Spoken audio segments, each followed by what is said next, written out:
ಕನ್ನಡ ಮತ್ತು ಸಂಸ್ಕೃತಿ ಇಲಾಖೆ ವತಿಯಿಂದ ಹಮ್ಮಿಕೊಂಡಿರುವ ಕನ್ನಡ ಜ್ಯೋತಿ ರಥಯಾತ್ರೆಗೆ ನಿನ್ನೆ ಚನ್ನಪಟ್ಟಣದಲ್ಲಿ ಅದ್ದೂರಿ ಸ್ವಾಗತ ಕೋರಲಾಯಿತು. ರಥಯಾತ್ರೆಯ ವಾಹನದಲ್ಲಿ ಪ್ರತಿಷ್ಠಾಪಿಸಿದ್ದ ನಾಡದೇವಿ, ಹಂಪಿ ಕಲ್ಲಿನ ರಥ ಹಾಗೂ ವಿವಿಧ ಸ್ತಬ್ಧ ಚಿತ್ರಗಳು ಎಲ್ಲರ ಗಮನ ಸೆಳೆದವು. ಜಾನಪದ ಕಲಾ ತಂಡಗಳ ನೃತ್ಯ, ವಿದ್ಯಾರ್ಥಿನಿಯರು ಕನ್ನಡ ಬಾವುಟ ಹಿಡಿದು ಜಾಥಾದಲ್ಲಿ ಭಾಗವಹಿಸಿದ್ದು ಯಾತ್ರೆಗೆ ಮತ್ತಷ್ಟು ಮೆರುಗು ತಂದಿತು.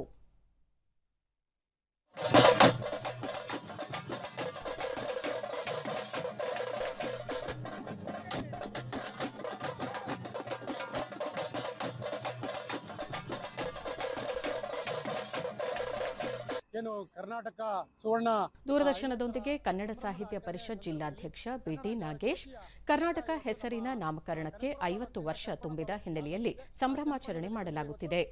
ರಾಜ್ಯದ ಎಲ್ಲಾ ಗಡಿ ಭಾಗಕ್ಕೂ ರಥಯಾತ್ರೆ ಸಂಚರಿಸಲಿದೆ. ಎಲ್ಲ ಕನ್ನಡ ಅಭಿಮಾನಿಗಳು ಸ್ವಾಗತ ಕೋರಬೇಕು. ಇಂದು ನಗರದ ಕೆಂಗಲ್ ಆಂಜನೇಯ ಸ್ವಾಮಿ ದೇವಾಲಯದಿಂದ ಮದ್ದೂರಿನ ಗಡಿ ಭಾಗಕ್ಕೆ ರಥವನ್ನು ಬೀಳ್ಕೊಡಲಾಗುವುದು ಎಂದು ತಿಳಿಸಿದರು.